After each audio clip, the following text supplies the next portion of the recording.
பிரியமானவர்களே, இயேசுவின் நாமத்தில் உங்களை நான் வாழ்த்துகிறேன். எப்படி இருக்கீங்க? கவலையா இருக்கீங்களா? ஏதோ ஒரு காரியம் உங்களை துக்கப்படுத்துது. இந்த தேவைக்கு என்ன பண்ண, அந்த தேவைக்கு என்ன பண்ண, இந்த கடன்காரனுக்கு என்ன பதில் சொல்றது, எப்படி வாழ போகிறோம், இப்போ எவ்வளோ கஷ்டம்னா நம்முடைய அன்னுதின வாழ்க்கைக்கு என்ன செய்யறது, அப்படிலாம் கஷ்டப்பட்டு கலங்கி நிற்கிறீங்களா? ஒருவேளை வேலை இழந்திருக்கலாம், வருமானத்திலே பாதிப்பு வந்திருக்கலாம், அடுத்து என்ன நடக்குன்னு தெரியல, எப்படி வாழ போறேன்னு தெரியல, அப்படி கஷ்டப்படுறீங்களா?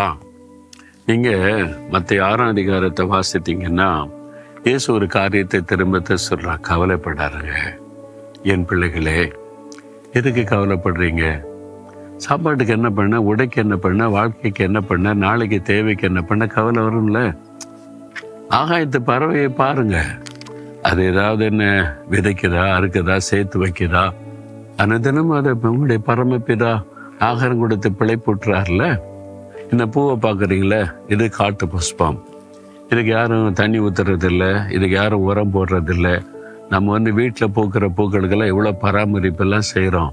இது காட்டில் காணப்படுகிற அழகான புஷ்பம், ரொம்ப அழகாக இருக்குது, நிறைய பூத்து குலுங்குது, பார்க்கவே ரொம்ப சந்தோஷமாக இருக்குது. இதை பற்றி கூட ஆண்டவர் சொல்லியிருக்கிறார் பாருங்களேன். மத்தேயு 6ஆம் அதிகாரம் 28ஆம் வசனம், நீங்கள் உடைக்காக கவலைப்படுகிறது என்ன? காட்டு புஷ்பங்கள் எப்படி வளருகிறது என்று கவனித்து பாருங்கள். அவைகள் உழைக்கிறதும் இல்லை, நூற்கிறதும் இல்லை. இதையாவது உழைச்சி அதை நூற்று அழகா அதெல்லாம் உருவாக்கி வச்சிருக்குன்னு நினைக்கிறீங்க? தன்னால வளருது இல்லை. ஆண்டவர் சொல்ல, என்றாலும் சாலமோன் ராஜா பெரிய செல்வந்தனா இருந்த, ஐஸ்வர்யத்தில் இருந்தவர். சாலமோன் முதலாய் தன் சர்வ மகிமையிலும் அவைகளில் ஒன்றை போலாக உடுத்தி இருந்ததில்லை என்று உங்களுக்கு சொல்லி, இந்த மாதிரிலாம் அழகா அவர் உடுத்தினது இல்லை. நிறைய அவருக்கு ராஜாவுக்குன்னு பட்டுல நெய்தெல்லாம் கொடுத்துருப்பாங்க, பல பல காரியம்.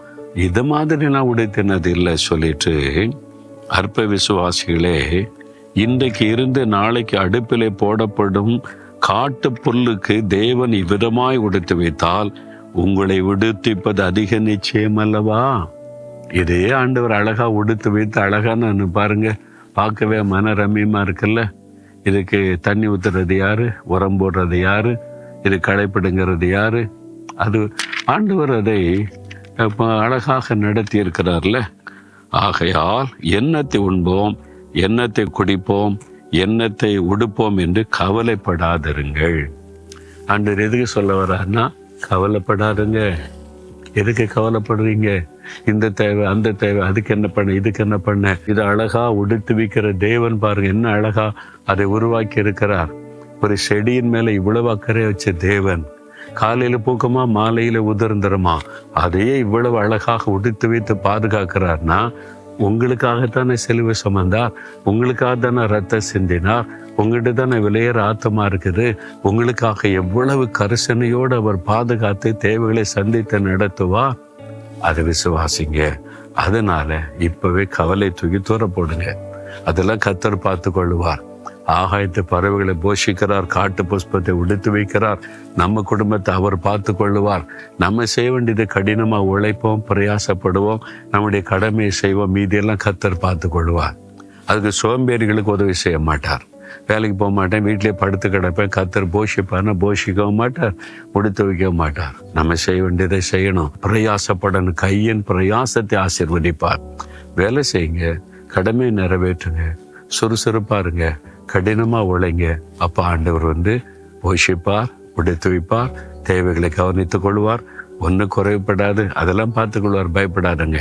இன்னைக்கு சொல்லுங்க, ஆண்டவரே நான் கவலைப்பட மாட்டேன், என் கவலையெல்லாம் உங்களுடைய பாதத்துல நான் வச்சிடுறேன். நீங்க என்னை போஷிப்பீங்க, குடும்பத்தை உடுத்து வைப்பீங்க, எங்க தேவைகளெல்லாம் சந்திப்பீங்க, நான் விசுவாசிக்கிறேன். வீணாக நான் கவலைக்கு இடம் கொடுக்க மாட்டேன். நீங்க எனக்கு இருக்கிறீங்க, அது எனக்கு போதும். இயேசுவின் நாமத்தில் ஆமேன், ஆமேன்.